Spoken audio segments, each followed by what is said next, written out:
Amém, queridos?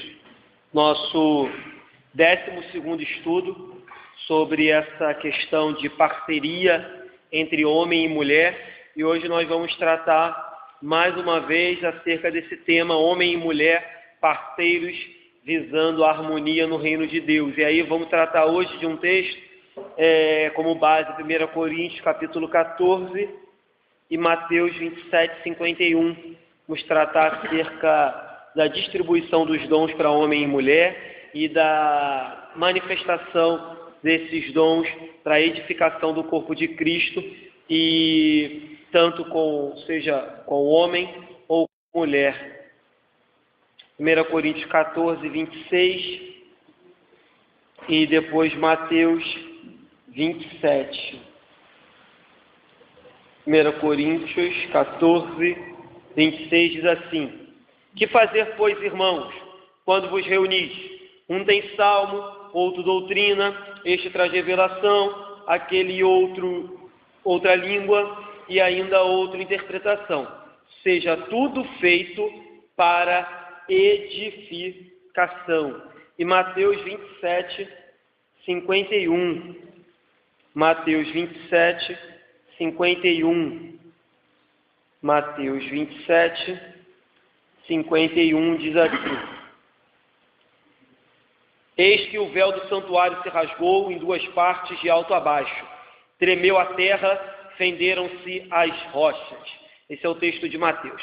Observando esse texto de Mateus, assim como outros textos que a gente tem estudado ao longo desses 2 meses, a gente percebe que a morte de Cristo, ou talvez a justificação de Cristo por meio da cruz, ele claramente rompeu qualquer tipo de barreira, primeiro, que existia entre o homem e Deus, porque havia um véu, e aquele véu foi rasgado a partir do momento da morte de Cristo, e hoje a gente tem acesso direto ao Pai, e ele também rompeu qualquer tipo de barreira que poderia haver entre homem e mulher, e distinção entre homem e mulher acerca do reino de Cristo, e para trabalhar a favor de Cristo, ou seja, aquilo que era restrito, fechado, aquilo que não podia ser alcançado por causa do véu e por causa do pecado do ser humano, agora é completamente aberto, é completamente transformado para que todo aquele que nele crê pudesse ter acesso. Então, independente de homem, mulher, jovem, criança, adulto, todo aquele que crê hoje tem acesso a Cristo Jesus, tem acesso ao Pai, e assim sendo, formando uma igreja onde, independente de quem você seja, independente do gênero que você tenha, você tem espaço e você pode ser usado por Deus. E aí, como a gente leu, a primeira carta de Paulo aos Coríntios, ela traz muito mais normatização, ela traz muito mais conteúdo acerca dessa situação, porque Jesus veio, salvou, curou, libertou. Jesus realmente abriu esse acesso ao Pai.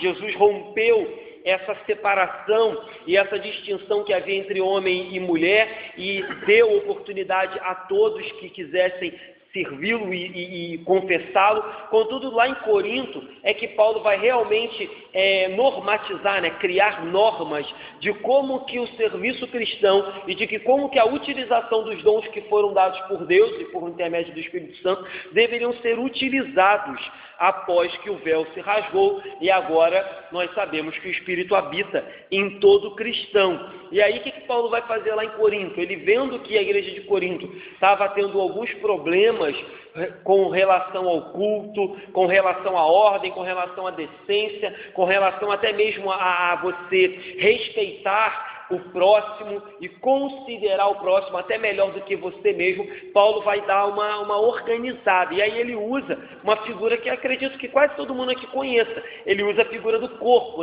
Ele vai relacionar a igreja de Cristo como um corpo humano. Então ele vai dizer, olha, a igreja é assim como um corpo. Tem muitos membros, os membros não são iguais, contudo, cada um dos membros do corpo humano são importantíssimos. Se você tira um membro, nada funciona corretamente, e se você tira um dos membros, o corpo até pode sobreviver, mas sobrevive, como nós bem falamos, de forma defeituosa, como um defeituoso, como algo que está faltando. E aí Paulo vai fazer essa relação com a igreja vai falar que o corpo humano faz uma relação perfeita com a igreja de Cristo, aonde é necessário haver interação de todos os órgãos e de todos os membros para que o corpo funcione bem. Na igreja a mesma coisa. É necessário haver interação e cooperação de todos os membros para que a igreja caminhe bem. Senão, estamos vivendo um problema. E aí, abre lá em 1 Coríntios capítulo 12, que é o capítulo 12, 13 e 14, que Paulo vai tratar acerca dessa situação que nós estamos falando aqui.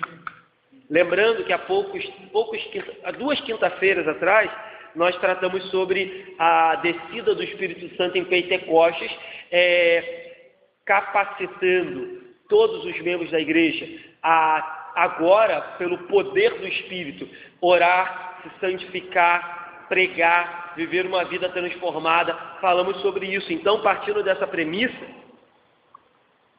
que todo crente em Cristo Jesus tem o Espírito Santo, que foi derramado em Pentecostes, agora Paulo vai começar a organizar como que essa igreja deveria se portar diante de alguns absurdos que estavam sendo cometidos. Então, 1 Coríntios capítulo 12, versículo 12, Paulo diz assim: porque assim como o corpo é um e tem muitos membros, e todos os membros sendo muitos, constituem um só corpo, assim também com respeito a Cristo. Então, esse versículo é muito fácil. Está dizendo, assim como um corpo é um, mas tem vários membros, assim também é a igreja de Cristo. Ou seja, muitos membros que formam um corpo. E aí, Paulo vai já tratar que para o bom desempenho, como eu falei, deste corpo, é necessário que haja uma estreita ligação entre um e outro. Senão o corpo não vai caminhar bem, certo? O corpo não vai se comportar de forma correta. Em 1 Coríntios também, capítulo 11, versículo 11, a gente estava no 12, agora volta para o 11. Paulo diz assim, 11.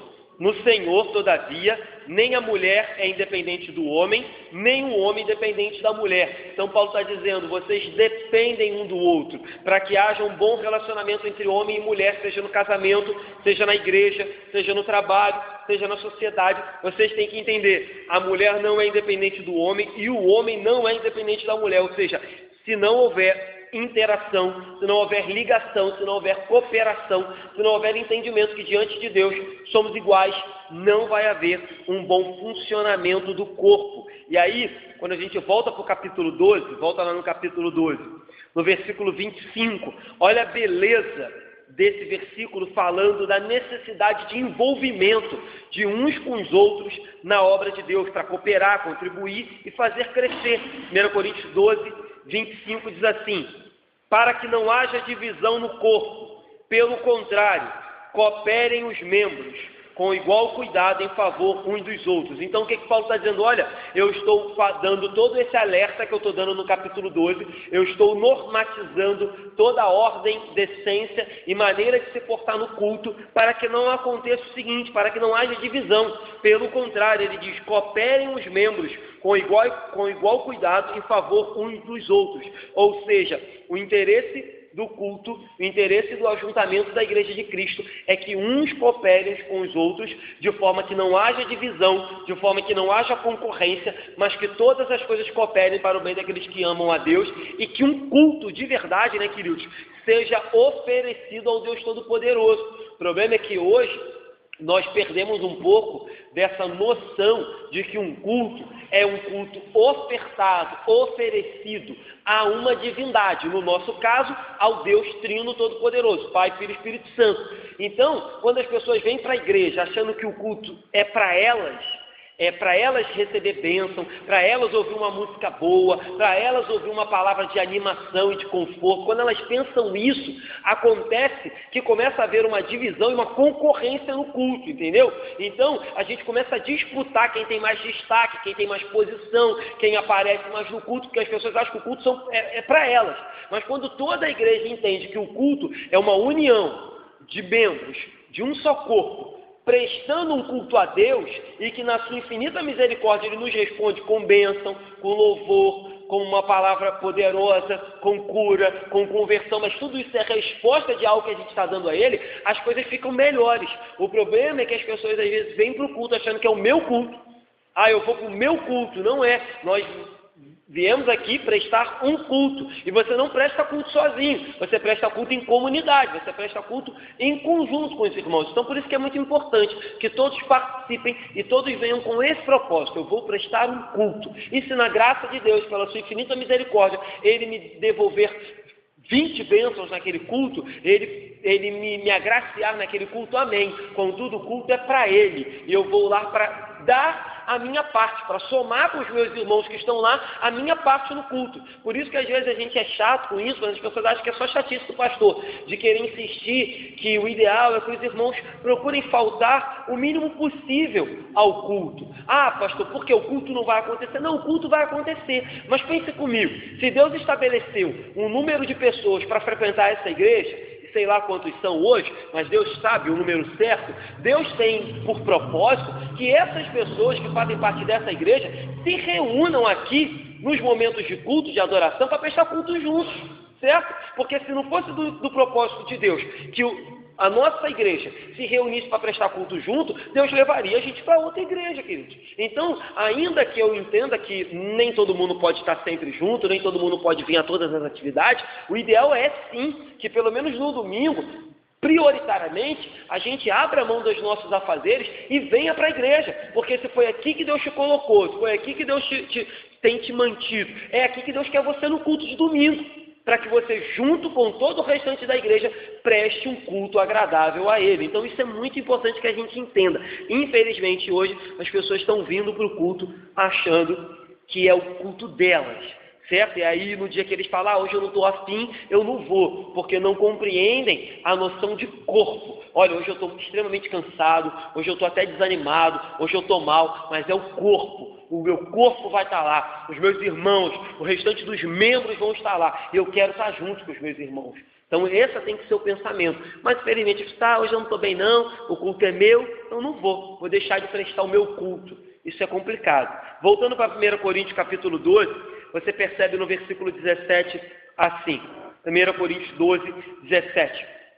Se todo o corpo fosse olho, onde estaria o ouvido?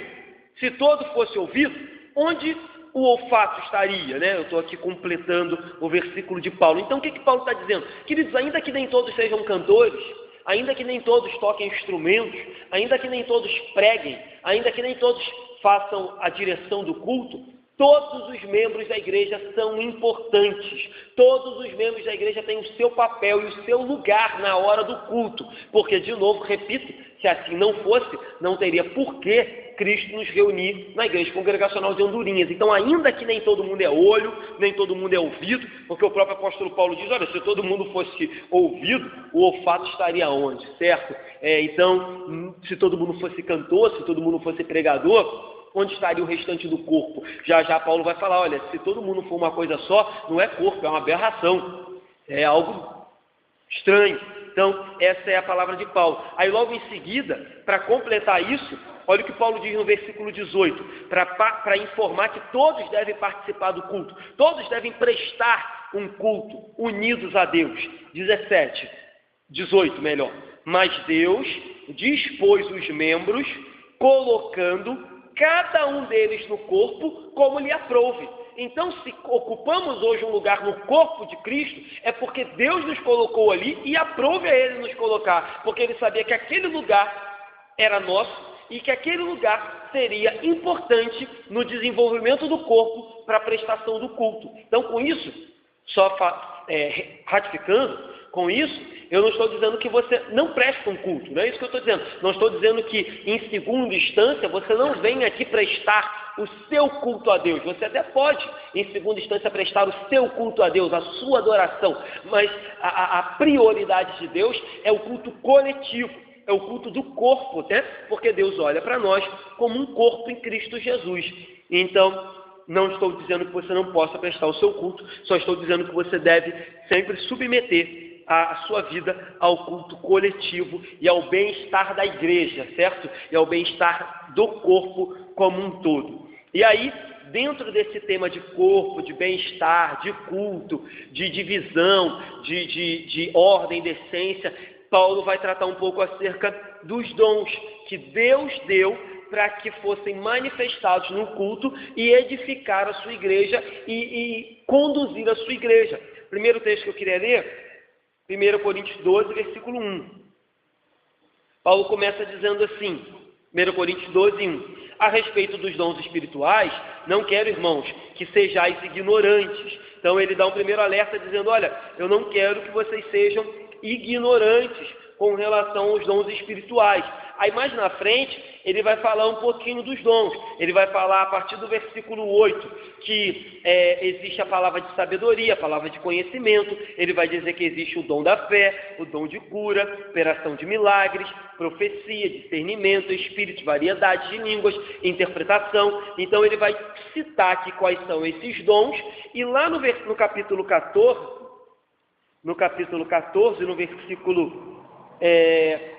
no versículo 26 é o texto que a gente leu para abrir. Ele vai dizer, que fazer, pois, quando vos reunir? Um tem salmo, outro tem doutrina, um tem revelação, outro tem outra língua e ainda outra interpretação. Aí ele diz, seja tudo feito para edificação. E lá no versículo 12, desse mesmo capítulo 14, ele diz assim, assim também vós, visto que desejais dons espirituais, procurai progredir para a edificação da igreja. Então, 2 vezes no mesmo capítulo, Paulo diz que as coisas deveriam ser feitas com o intuito de edificar a igreja e edificar o corpo. Ou seja, a figura que vai aparecer aqui agora é que os dons, ou a distribuição dos dons e a distribuição dos ofícios na igreja tem o seguinte propósito, edificar o corpo. Isso aqui é importante da gente salientar, porque infelizmente hoje,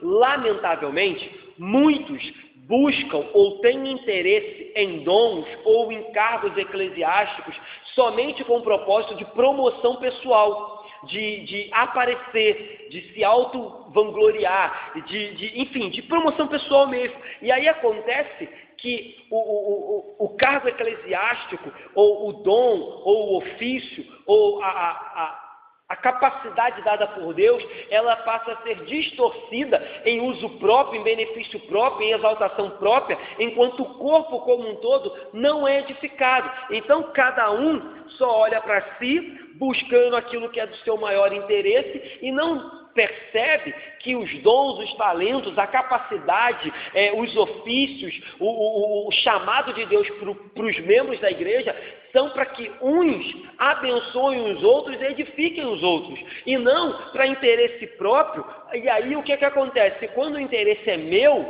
a busca de alguma coisa se torna o maior alvo. Agora, quando o interesse é o corpo, a busca por alguma coisa se torna apenas o fim, para que ou melhor, apenas o meio, para que o fim é a igreja sendo edificada. Então, deixa eu clarear um pouco melhor isso. Quando a busca do dom, de um cargo, de uma capacitação ou de um talento de Deus é a promoção própria, isso se torna o alvo principal da vida da pessoa. Eu quero ter um cargo, eu quero ter um dom, eu quero ter isso, eu quero ter destaque na igreja, porque eu quero ser promovido. Então aquilo se torna o fim. Contudo, quando o fim é edificar a igreja, a busca pelo talento, pelo dom, pelo ofício, pelo cargo na igreja é só o meio, é só o instrumento que você vai usar para edificar a igreja. Então, entende? O dom, o talento, o cargo, o ofício fica no meio e a busca final é edificar o corpo. Contudo, quando a gente inverte, coloca a busca final, o dom, o cargo, o talento, o problema é que a gente começa a edificar, ou melhor, se auto-vangloriar. E aí, já falei até um pouco, já tratei, não quero perder muito tempo com isso, aqui um pouco sobre isso. Imaginem vocês se eu chegasse e falasse, o dom que Deus me deu de ensino, o dom que Deus me deu de pregação, é para uso pessoal meu, é para exaltação minha, é para edificação minha. do meu corpo e não entendesse que esse dom é para edificação de todos. Imagina se o Mateus que toca bateria entendesse que o dom que Deus deu para ele é dele, é para edificação dele, é para enaltecimento dele, é só para ele. Ele tocaria bateria no quarto dele, nós não teríamos. E aí sucessivamente, o Tiago, o Guilherme que tem dirigido os cultos aqui domingo pela manhã, se cada um pensa assim, o dom foi dado para mim, então vou fazer uso dele em favor de mim, a gente não tem igreja, de novo a gente não tem corpo. Se cada um não chegar aqui e não der o seu melhor, se cada um não chegar aqui e falar, olha, Deus me deu isso, eu estou aqui para ofertar, Deus me deu sabedoria para tocar bateria, Deus me deu para violão, Deus me deu para cantar, Deus me deu para ensinar, para pregar, pastor, Deus me deu para diaconia, para servir, para trabalhar, para visitar. Se cada um não chegar aqui e não depositar os seus dons e talentos que foram dados por Deus, a gente não tem corpo. A gente tem cada um por si e salve todos, Deus por todos. É isso que a gente tem. Então, cuidado. Ainda que hoje, por sermos uma igreja tradicional, talvez a gente não tenha aquela busca desenfreada por dons mirabolantes, a gente crê sim que os dons são concedidos por Deus para a edificação do corpo, talentos e os ofícios, para que a igreja cresça e não o homem cresça, como a gente tem visto aí fora, infelizmente. E aí, então, o propósito de Deus dar dons, talentos, cargos, ofícios e posições para as pessoas na igreja é edificar o corpo. Segundo ponto, de quem é a autoria desses dons? Quem é o dono desses dons? Versículo 4, capítulo 12. Versículo 4, capítulo 12. Vamos ver quem é o autor desses dons. O texto diz assim, versículo 4. Ora, os dons são diversos, mas o Espírito é o mesmo. Então, Paulo aqui falou, olha, são diversos dons, mas é um só Espírito que concede às pessoas. Então, ele falou do Espírito. Versículo 5. E também há diversidade nos serviços, mas o Senhor é o mesmo. Agora, Paulo falou de Jesus. Falou, olha, também há diversidade nos serviços. Uns serão presbíteros, diáconos, pastores, outros, enfim, terão outras funcionalidades. Mas o Senhor da obra é o mesmo. Agora, ele falou de Jesus. Aí, versículo 6. E há diversidade nas realizações, mas o mesmo Deus é quem opera tudo em todos. Agora ele falou de Deus, ou seja, Paulo traz para o debate dos dons, Paulo traz para o debate da edificação da igreja a trindade. Ele diz, é o mesmo Espírito, é o mesmo Senhor, e é Deus que opera tudo em todos. Então ele diz, cada um tem seu dom, cada um tem o seu talento, cada um tem a sua diversidade, cada um ocupa um cargo, cada um ocupa uma posição, contudo, ele fecha falando, é Deus quem opera tudo em todos, ou seja, a manifestação de dons ou a concessão de dons, talentos e cargos não é do homem, é de Deus.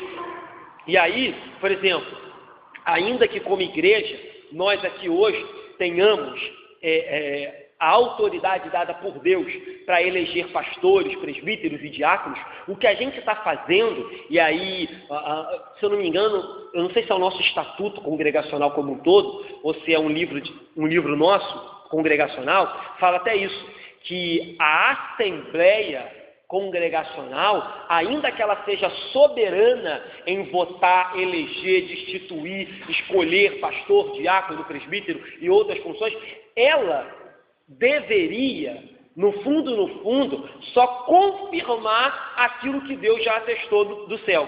Ou seja, fulano é pastor, fulano não é pastor. Então a assembleia deveria, conduzida pelo Espírito Santo, a gente sabe que nem sempre acontece assim, infelizmente, mas a assembleia deveria, conduzida pelo Espírito Santo, dizer, esse irmão foi chamado para a diaconia. O tempo desse irmão de diaconia acabou. Então, a nossa assembleia, ela, no final das contas, ela deveria só confirmar, atestar algo que o Espírito Santo já falou ao coração da igreja e já confirmou diante dos membros. Então, quem concede o dom? Sou eu, pastor, que vou colocar a mão na cabeça de alguém aqui e vou conceder o dom de presbítero e de diácono? Não. Eu irei confirmar, juntamente com os irmãos, aquilo que Deus já fez na vida de fulano ou de fulana. E quando a gente achar também que deu tempo, a gente vai fazer a mesma coisa, vai confirmar aquilo que Deus já falou. Olha, deu o tempo do irmão, deu o tempo da irmã, deu o tempo do pastor na igreja de Andorinha, então a igreja só confirma. A gente sabe, como eu já disse, que infelizmente, às vezes, o homem é falho mesmo, a gente vai para a Assembleia e decide carnalmente. Mas na verdade, era para que Deus decidisse e a gente, por meio dos nossos votos, só confirmasse aquilo que Deus já decidiu. Então, só para fechar esse ponto, quem concede os dons não é o pastor, quem concede os dons não é o culto com a oração forte da irmãzinha ou do irmãozinho, quem concede o dom não é você ir para o monte, sobe monte, desce monte, sobe monte, faz jejum, planta bananeira, não é isso. Quem concede os dons para a edificação do corpo é Cristo Jesus, Espírito Santo e Deus. Paulo colocou os três aqui, Paulo colocou a trindade, do 4 ao 6, mostrando que toda a trindade tem interesse em edificar a igreja. E se a trindade tem interesse em edificar a igreja, ela vai olhar do céu e vai conceder para a igreja aquilo que a igreja mais precisa. Eu sempre dizia isso quando eu entrava em alguns debates com alguns irmãos meus pentecostais. Eu dizia assim, queridos, eu fico meio confuso com a postura de vocês ou com a teoria de vocês, porque ao meu ver, Deus é soberano, Ele é o dono da igreja. Então Ele, mais do que ninguém, olha para a igreja, conhece a necessidade da igreja. Vamos botar o exemplo aqui, igreja de Andorinhas. Deus sabe qual é a nossa necessidade. Então, suponhamos, vamos falar assim, da música. Hoje nós precisamos, de alguém que toque teclado na nossa igreja. Você acha que Deus, na sua infinita sabedoria, não estou dizendo que não possa chegar ninguém aqui com essas características, eu estou falando de Deus enviar. Pode chegar pessoas aqui, igual está se chegando agora na nossa igreja, pediu até para se tornar membro, a namorada do Serginho, ela toca violão, ela está assim, mas vamos supor que Deus olhe do céu e fala assim, na igreja de Andorinhas, estou vendo que está faltando um instrumento lá. Deus não é burro, gente. Deus vai falar, já sei qual é teclado, vou enviar um tecladista. Então, assim, quando Deus olha do céu e olha para a igreja de Andorinhas, Ele sabe exatamente quais são os talentos, os dons, os cargos, os ofícios que a igreja precisa. E quem é o mais interessado na edificação dessa igreja? O próprio Deus. Então, Ele não vai enviar para cá, de novo, não dizendo que a irmã veio por quê? Veio porque veio. Mas Deus, na sua infinita sabedoria, se Ele tiver que enviar, porque Ele viu que tem uma falta, Ele vai enviar a falta daquilo que está faltando. E aí, eu conversava com esses irmãos pentecostais e dizia assim, irmão, eu fico pensando o seguinte, por que nas igrejas pentecostais hoje em dia, Deus olha do céu e só dá um dom para todo mundo lá? Só dá um dom para todo mundo. Por que lá não tem variedade de dons? Por que Deus olha do céu e fala assim, vou dar um para fulano, um para outro, até porque a gente leu aqui, Deus dá a cada um conforme Ele apraz. Por que todo mundo lá na igreja pentecostal tem o mesmo dom? E todo mundo que quer dom, quer buscar o mesmo dom? Será que Deus, olhando do céu, não olharia e não falaria, não, tá bom, pô, já tem bastante gente aí que tem esse, vamos começar a dar outro aí agora. Outra coisa, você pode ler aqui depois, mas os irmãos podem estudar, que o próprio apóstolo Paulo, por intermédio do Espírito Santo, quando ele trata do dom específico de línguas, ele diz que se não houvesse intérprete, aquelas pessoas não poderiam falar, deveriam ficar quietas na igreja. Aí eu penso comigo, presta atenção, Deus é soberano, Deus é sábio, Deus olha do céu, sabe que o que Ele escreveu aqui na Bíblia tem que ser obedecido, então Deus olha do céu e fala assim, eu vou conceder o dom de falar línguas a Sandro. Contudo, como na minha Bíblia diz que se não houver intérpretes não pode falar, eu vou conceder a Guilherme o dom de interpretá-las, para que aí possa haver edificação do corpo e todo mundo entenda o que está acontecendo. Agora pense comigo, por que Deus vai olhar do céu e vai falar assim, não, vou dar só um e não vou dar o outro, que é o dom obrigatório para que seja interpretado e se possa falar. Então assim, Deus estaria sendo no mínimo, com perdão da palavra, burro. Deus estaria sendo, no mínimo, incoerente, porque Ele mesmo escreveu em 1 Coríntios, capítulo 14, versículo 28. Mas, não havendo intérprete, fique calado na igreja, falando consigo mesmo e com Deus. Ou seja, fique calado. Então Deus olha do céu e diz, poxa, eu escrevi lá na Bíblia que tem que ter intérprete, mandei escrever. E agora, o que eu tenho que fazer? Eu tenho que dar pessoas que sabem interpretar esse negócio. Porque se eu não der, esse dom não vai poder ser utilizado, a pessoa vai ter que ficar calada falando com ela mesma. Então, eu não entendo muito bem como que os irmãos tratam essa questão com relação a isso, porque se Deus é o dono da igreja, Ele escreveu a Bíblia, e Ele sabe qual é a necessidade dos irmãos, por que que Deus hoje parou de dar uns dons e só dá outros? Por que que Deus hoje parou de conceder algumas coisas e só concede outras? Por que que hoje todo mundo na igreja só busca uma coisa e só recebe aquela coisa? Entendeu? Então eu tenho essas questões, né? Claro, por ser tradicional, né? Tenho esses questionamentos, mas são questionamentos até válidos que já fiz para irmãos, colegas que são pentecostais, e eles no fundo não sabem muito me explicar essa questão. Mas é uma questão que, ao meu ver, para mim, me dá mais base para entender que algumas manifestações e que algumas atitudes são incorretas com relação à ordem de essência e dons no culto, porque eu acho que Deus não é contraditório, também acho que Deus não é burro, Deus olha do céu e diz, não, vou conceder os dons de acordo com aquilo que eu mesmo disse na minha Bíblia, e não de acordo com o que eles querem. O que eles querem é o problema deles, eu vou dar de conforme me interessa. Então, voltando para cá, ainda nesse assunto, vamos ver sobre a distribuição dos dons? Abre no versículo 11 do capítulo 12. Capítulo 12, a gente já leu esse versículo, só vou ler para reforçar. Olha o que diz o versículo 11 do capítulo 12, acerca da distribuição dos dons. Mas um só e o mesmo Espírito realiza todas essas coisas. Que coisa? O que vem antes? O que vem antes são os dons. Está no versículo anterior, os dons. Todas essas coisas. Aí olha agora, com bastante atenção. Distribuindo-as como lhe apraz, a cada um individualmente. Então, quem distribui os dons? Deus. Como que ele faz isso? Conforme lhe apraz. E como que é? A cada um individualmente. Então, é conforme lhe apraz. Apraz a quem? A Deus.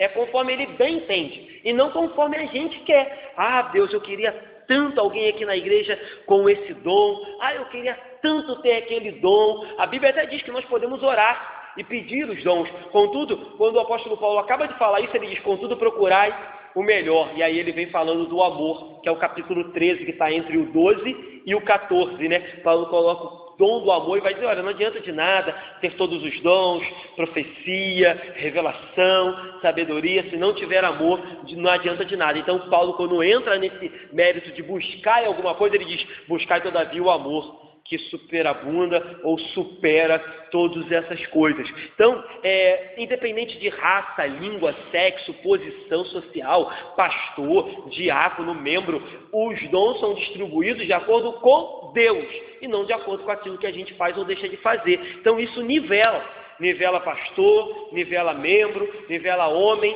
nivela mulher, dizendo que o Espírito Santo conhece bem a igreja dele e conforme lhe apraz, vai concedendo dons e talentos para que a igreja seja edificada.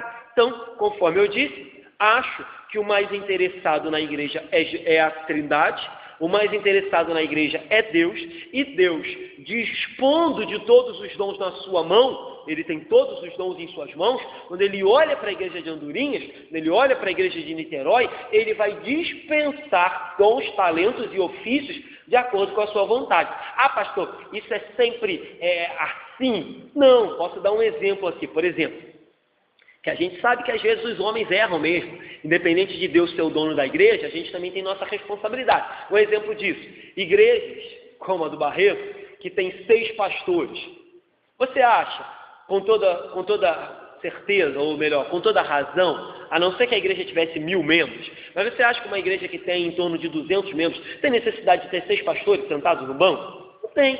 Com certeza Deus tem, ao meu pensar, ao meu ver, um rebanho para cada um daqueles pastores que estão lá. Talvez nem todos, deixa eu ser sincero, talvez nem todos. Existem pastores que já passou a sua época, existem pastores realmente que às vezes são mais mestres do que pastores, são mais professores do que pastores, eu concordo com isso. Então, vamos dizer que eu até concorde que possamos ter numa igreja um pastor mais mestre, mais professor, até concordo com isso, que possamos ter essa divisão numa igreja. Mas, gente, eu acho um pouco exagerado você ter numa igreja 6 pastores. Acho exagerado. Acho que no propósito de Deus maior, ele tinha sim igrejas, rebanhos e funções para que aqueles ministros estivessem desempenhando agora. Mas, infelizmente, nem sempre as coisas acontecem certinho como eu penso que Deus deveria ou desejava que fosse na vida dos pastores que ele concede. Então pode haver um erro, pode haver uma distorção, mas eu acho que Deus, na sua infinita sabedoria, quando olha para a igreja, ele divide o corpo de forma ordeira, ele divide o corpo de forma saudável. Ainda, de novo, que estejamos, por exemplo, hoje, nos falta um tecladista, mas amém, o corpo está dividido de forma saudável. Conseguimos cultuar, conduzimos o nosso culto de forma agradável, de forma com temor e tremor, com reverência, ainda que nos falte, talvez, alguém para tocar teclado. Mas eu acho que Deus, na sua infinita sabedoria, sempre vai compor o corpo de forma bem distribuída para que esse corpo respire e não simplesmente agonize, porque não tem ninguém para conduzir, não tem ninguém para ir para dar andamento no corpo, certo? Então, eu acho que essa é a visão de Deus, distribuir dons, talentos e funções de acordo com a necessidade da igreja e de acordo também com a disponibilidade dos membros, porque como eu falei, a gente pode ter numa igreja 10 tecladistas, os camaradas estão acomodados lá, não querem sair de lá. A gente pode ter numa igreja o excesso de pastores, estão acomodados, não querem sair de lá, e por aí vai. Então, Deus distribui, ao meu ver, de acordo com necessidade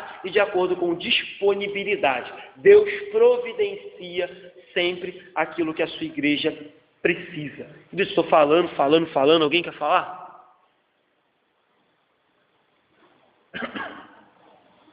Ninguém.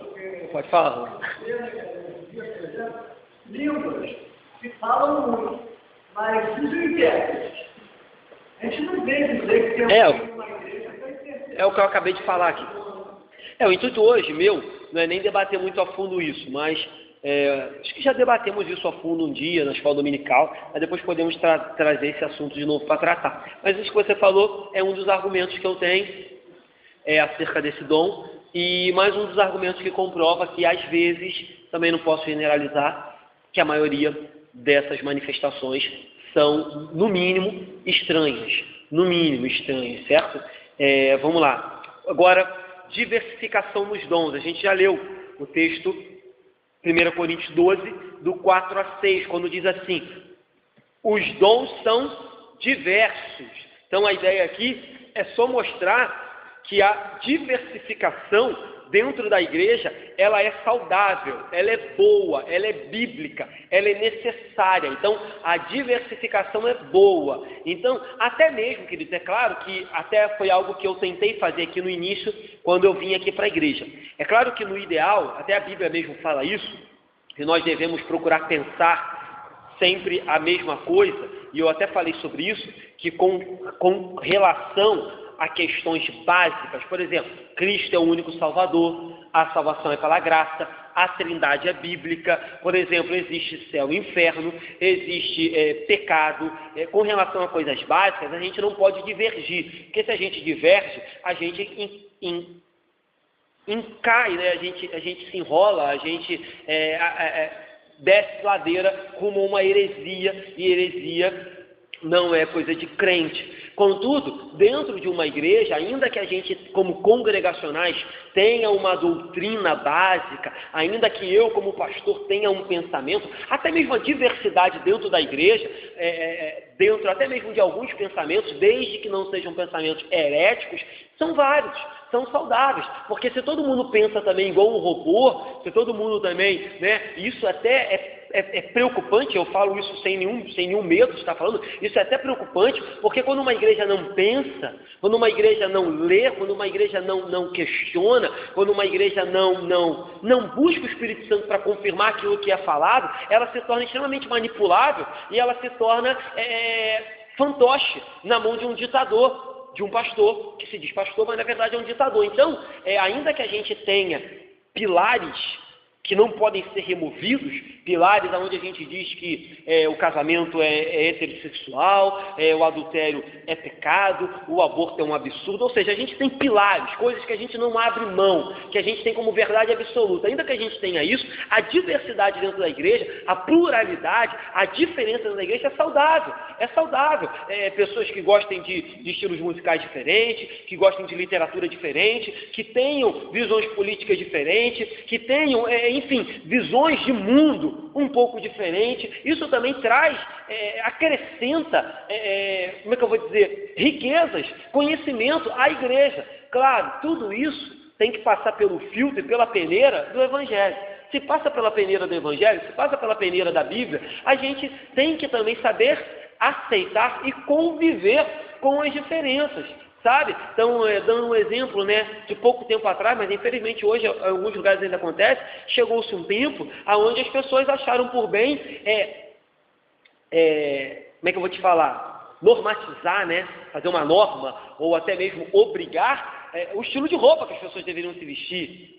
Tem igreja aí que é a igreja do manto, a igreja do roupão. Então, achando que isso era benéfico para a igreja, mas a gente vê que a diversidade e a pluralidade, a diferença é de Deus, está na Bíblia. Então chegou um tempo que todo mundo tinha que vestir determinada roupa, chegou um tempo que todo mundo só podia escutar determinado tipo de música, chegou um tempo que todo mundo não podia cortar o cabelo até determinada altura, chegou um tempo que ou não podia batom, ou não podia brinco, ou seja, era uma norma para todos, aonde não era possível haver diversidade de pensamento e de atitude e pluralidade, coisa que é bênção de Deus.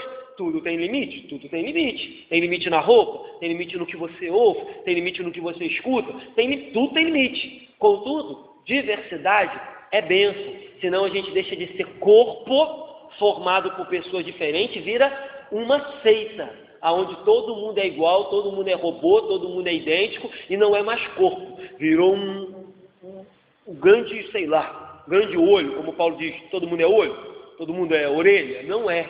Então a gente tem que tomar cuidado com isso também. Existem sim limites estabelecidos pela Bíblia, mas diversidade é saudável. Por isso que em muitas igrejas, não que aqui a gente nem faz muitas concessões, mas por isso que em muitas igrejas, jovens e adolescentes durante uma época fugiram da igreja, porque não havia espaço para diversidade, não havia espaço para pluralidade dos jovens e dos adolescentes. Eles queriam ter um espacinho de pluralidade e de diversidade e eles eram enterrados com aquele padrão, entendeu? Não que a gente não deva estabelecer de novo limite para jovens e adolescentes. É que na igreja a gente nem abre tanto assim, nem abre para tanta novidade.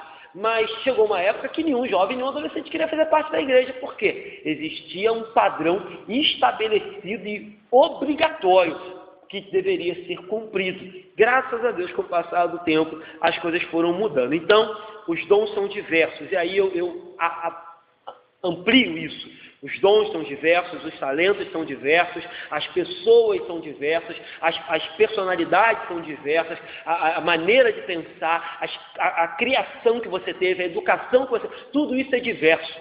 Tudo isso é diverso. Cristo tem que pegar todo esse diverso e unir para a edificação do corpo. Certo? Finalidade dos dons. Vamos lá. Versículo 26 do capítulo 12, já li esse texto também, já falei sobre isso, vou só passar rapidamente. Capítulo 12, versículo 26. De maneira que se um membro sofre, todos sofrem com ele, e se um deles é honrado, com ele todos se regozijam. Então está claro aqui a finalidade da diversidade, a finalidade da pluralidade, a finalidade dos dons. Os dons são para edificar a igreja e os dons são também para que um sirva de suporte para o outro. Então, se um passa por problema, nós passamos juntos. Se um é edificado, se um é honrado, se um enfim, tem um momento de bênção, todos nós nos alegramos juntos. Então, esse é o intuito dos dons, que haja sempre edificação e suporte dos membros, ou seja, isso descarta a supervalorização de um membro em detrimento dos outros. Isso faz sempre com que o membro, independente de quem ele seja e da posição que ele ocupa, ele sempre esteja pronto a chorar com os que choram, se alegrar com os que se alegram, e está sempre ali trocando uns com os outros, ou seja, a igreja de Jesus, e ele, por intermédio do Espírito Santo, age para promover o melhor desenvolvimento da sua igreja. Então, o bom uso, de dons, talentos e cargos, ele deve unir e não separar a igreja. Outro erro que aconteceu durante muitos anos, e algumas igrejas ainda repetem hoje: devemos ter reverência, devemos ter respeito pelo pastor, pelo presbítero, pelo diácono, sim, mas os dons e talentos, eles devem unir. Infelizmente, durante um tempo, os dons e talentos, eles foram usados para afastar. Então, tipo assim, não, fulano é o pastor, ele tem que ser afastado dos meros mortais, ele tem que ser visto destacado do restante da igreja. Fulano é o presbítero, fulano tem um dom tal, então ele é visto como, ele é supervalorizado em detrimento dos crentes normais, e não é isso. Os dons, os talentos, os cargos, as funções são feitas para unir. Então, quanto maior, eu poderia dizer assim, o cargo, quanto maior o talento, quanto maior o dom, essas deveriam ser peças-chave para unir o restante dos membros e do corpo de Cristo, e não se separar numa elite, num patamar de santarrões, e separar, e simplesmente criar dois ambientes dentro da igreja: nós, o clero, e eles, os normais.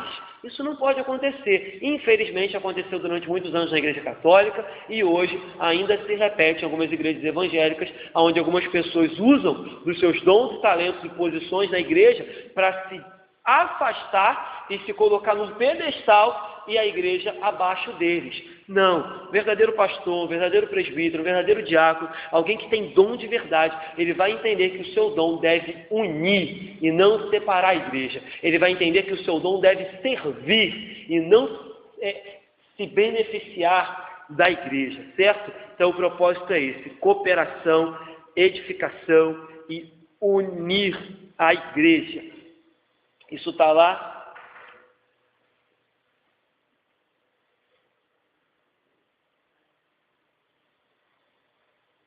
Sim, segue. Vai lá para o capítulo 14. Capítulo 14 tem um trecho grande que eu não vou ler agora, depois você lê em casa. O título do capítulo 14 vai falar assim: a necessidade de ordem no culto.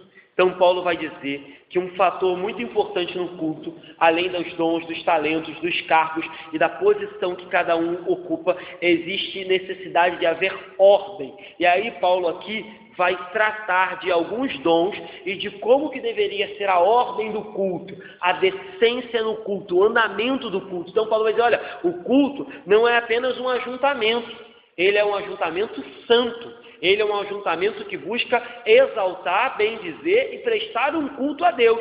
Então não é só um ajuntamento, não pode ser bagunça, porque um ajuntamento de condomínio, um ajuntamento na academia, um ajuntamento na faculdade, pode haver bagunça, mas num ajuntamento santo na igreja tem que haver ordem. E aí Paulo vai tratar sobre isso. Depois de ler com calma em casa, Paulo vai tratar da questão do uso dos dons, acerca de quem pode falar e como tem que falar, entendeu? Paulo vai falar acerca de que não pode haver confusão. No versículo 33, o versículo até confirma um pouco aquilo do que eu falei, que Deus não é um Deus incoerente. Paulo diz assim: porque Deus não é Deus de confusão, e sim de paz, como em todas as igrejas dos santos. Ou seja, em todas as igrejas Deus não é Deus de confusão, Deus é Deus de paz.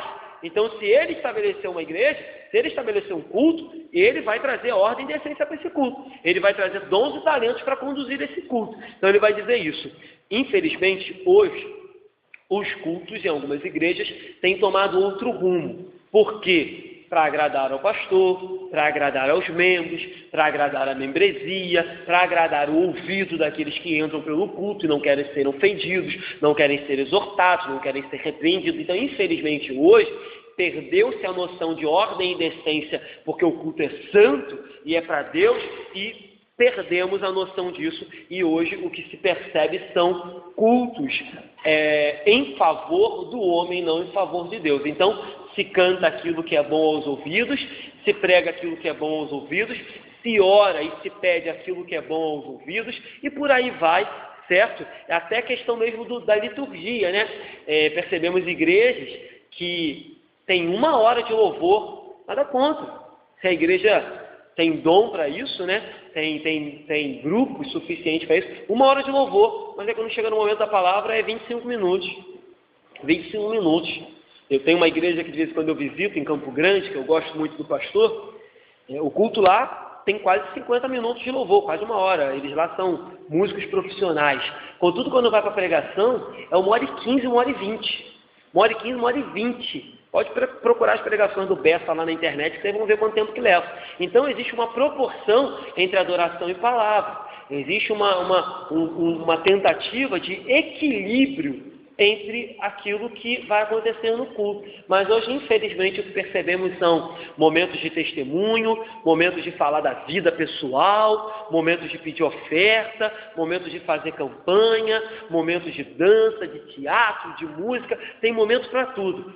Aí quando chega lá no finalzinho, ninguém aguenta mais nada, tá todo mundo doido para ir para casa, ver o finalzinho fantástico, ou então comer, ou então o cheiro da cantina já está invadindo a igreja, e aí o pastor prega 20 minutos de autoajuda e manda todo mundo embora para casa. Então, infelizmente, o culto hoje tem perdido o rumo quando Deus levantou homens e mulheres, todos que fazem parte da igreja, para conduzir o culto de forma ordeira, decente e de forma que agrade ao Espírito de Deus. Então, Paulo tinha motivo para fazer isso, porque lá na igreja dos Coríntios estava tendo uma confusãozinha no culto, estava tendo uma confusãozinha até na ceia, lembra? Então Paulo vai dizer, olha, eu vou botar umas regrinhas aqui, porque vocês estão perdendo a linha. Então eu vou fazer isso até para que a carta que eu vou escrever para vocês sirva de exemplo para outras igrejas. A repreensão que eu vou dar para vocês sirva de exemplo para outras igrejas, para que não aconteça o que está acontecendo com vocês. Vocês estão perdendo a noção no culto, vocês estão perdendo a noção na ceia. Lembra na ceia que Paulo fala, olha, quando vocês se reúnem na ceia, vocês não estão se reunindo para partir a ceia do Senhor. Vocês estão cada um comendo antecipadamente a ceia de vocês. Então a ceia é do Senhor, a ceia é de vocês. Ou seja, nem no culto de ceia vocês estão conseguindo ter ordem e decência. Nem no culto de ceia vocês estão conseguindo esperar. Aí Paulo diz no capítulo 11, versículo 33. Assim, pois, meus irmãos, quando vos reunis para comer, esperai uns pelos outros. Esperai. Aí Paulo diz, se alguém tem fome, come em casa, a fim de que não vos reunis para juízo. Paulo dá-lhe uma pancada, né? Pode dar umas pancadas, né? Se alguém tem fome, come em casa. Lá em 1 Tessalonicenses, Paulo vai falar assim, se alguém não quer trabalhar, não come também. Paulo vai dizer assim, não quer, porque teve um grupo da igreja que com a pregação apocalíptica de que Jesus haveria de voltar, e é fato, Jesus vai voltar, mas teve uns irmãos da igreja que venderam tudo, largaram o emprego, cruzaram as pernas, falaram, não vamos fazer nada, Jesus vai voltar, vou ficar aqui esperando. Aí Paulo em 1 Tessalonicenses fala, olha, se tem gente no meio de vocês que só quer fofocar, Paulo fala, só quer fofocar e não quer trabalhar, não coma também, não dá comida para eles. Paulo pegava duro mesmo. E aí, às vezes, a gente escuta algumas coisas na igreja, o pessoal faz bico, não gosta.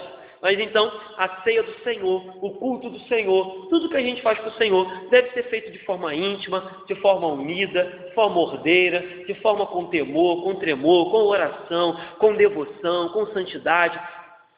Infelizmente, algumas igrejas têm perdido um pouco a noção disso, certo? O show tomou lugar do culto e aí a gente tem perdido um pouco a noção. Então, para terminar, queridos, para a gente recapitular, precisamos investir na ideia de que quando viemos à igreja, ou quando Deus nos colocou aqui, Ele nos colocou com o propósito de que fôssemos um membro num corpo maior, chamado Igreja de Andorinhos, num corpo maior, chamado Igreja de Cristo Jesus, espalhada pela face da terra. Então, quando viemos para cá, a gente tem que aumentar essa percepção de que todo o corpo deve estar envolvido em prestar um culto de louvor e adoração a Deus. Certo? Ainda que em segunda instância você dê a sua adoração, você dê a sua oração, você dê a sua oferta, você entregue a Deus a sua vida aqui no culto, em primeira instância, você vem para junto prestar um culto unido como igreja ao Deus Todo-Poderoso. E aí, nesse ajuntamento, todo mundo é importante. Qualquer um faz falta. Ah, se o pastor faltar domingo, talvez vai fazer um pouco mais de falta, né? Porque alguém vai ter que, em cima da hora, se virar nos 30 para pregar o evangelho ali. Mas, com certeza, Deus vai levantar alguém. Então, é verdade, se faltar 3, 4 do Ministério de Louvor, a gente se vira no gogó, mas realmente faz uma faltinha perceptível um pouco maior. Mas no fundo, cada membro faz falta quando a igreja de Cristo se reúne para prestar um culto de louvor e adoração a Ele. Cada membro, Deus sabe quem são os membros dessa igreja. Então Deus conta com eles para que todos, juntos, cada um na sua particularidade, cada um na sua diversidade, cada um na sua pluralidade, cada um no seu talento, no seu dom, preste, junto com os irmãos, um culto adorável e agradável ao nosso Deus. Amém?